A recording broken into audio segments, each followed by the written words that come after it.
তুমি তো শুয়াইতে পারবে এটা, তুমি যা প্রমাণ দিবে তাই শুনবে। হ্যাঁ প্রমাণের জমা তো দিছে, তুমি যা প্রমাণ দিবে তাই শুনবে। হাত দিয়ে এটা প্রমাণ দিলে বলবে, এটা শুনবে।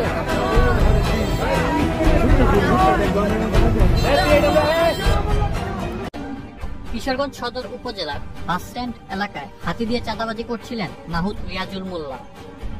এ সময় একটি ফার্মেসিতে চাঁদা চাওয়া হয়। ফার্মেসি মালিক মাসুদুর রহমান চাঁদা দিতে রাজি না হওয়ায় হাতিটি সুর দিয়ে তাকে পেঁচিয়ে আছাড় মারে। এতে মাসুদুর রহমান গুরুতর আহত হন। পরে তাকে দ্রুত উদ্ধার করে প্রথমে কিশোরগঞ্জ জেনারেল হাসপাতালে ও পরে অবস্থার অবনতি হলে ঢাকা মেডিকেল কলেজ হাসপাতালে পাঠানো হয়। সেখানে চিকিৎসাধীন অবস্থায় তার মৃত্যু হয়।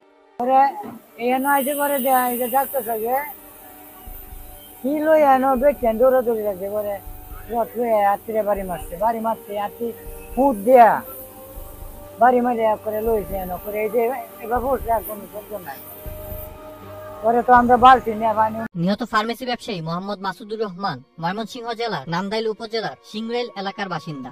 তিনি কিশোরগঞ্জ শহরের নগুয়া এলাকায় AR ফার্মা নামে একটি ফার্মেসি চালাতেন। আমার রাজা হাতি মনে হয় খুব ঠান্ডা, খুব শান্ত। হাতি কারো মারো না, মারবেও না। আমরা জীবনে কল্পনা করিনি যে হাতি পায়ে মানুষ মারবো কিনা, কিন্তু কিছু কিছু মাওদের কারণে হাতিটা খারাপ হয়ে গেছে। আর আমি যদি না মারি একটা, আমার হাতি তো কখনো মারবো না।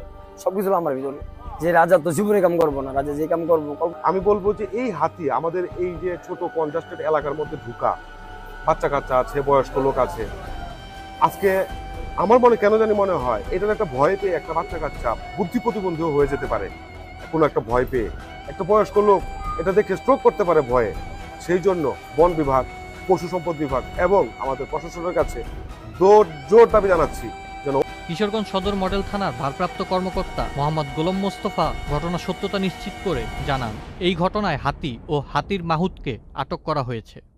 হাতির ব্যাপারটা হলো যে গতকাল সন্ধ্যার সময় সংবাদ পাই যে একটা হাতি, ওই যে একজন ফার্মেসি ব্যবসায়ী তার দোকানের সামনে যে তারা হাতি টাকা উঠাইতেছিল, তখন এই দোকানদারের হাতি এক পর্যায়ে তার দোকানদারকে ফুট দিয়া এই পেঁচ দিয়ে তার ডিল আছাড় মেরে পালা দেয়। তখন সে ওয়ালের সাথে বাড়ি খায়, তার ইয়েতে এই যে নাক মুখ দিয়ে কান দিয়ে রক্ত বের হয়। তাৎক্ষণিক তাকে ঢাকা মেডিকেল, প্রথমেই সৈয়দ নজরুল, তারপর ময়মনসিংহ, তারপর ঢাকা মেডিকেল নিয়ে যায়। আজকে চিকিৎসাধীন অবস্থায় সে মারা গেছে। উক্ত ঘটনায় যে হাতির উপরে যে ছিল, হাতির সাথে ছিল মাহুদ বলে, তাকে আমরা আটক করছি।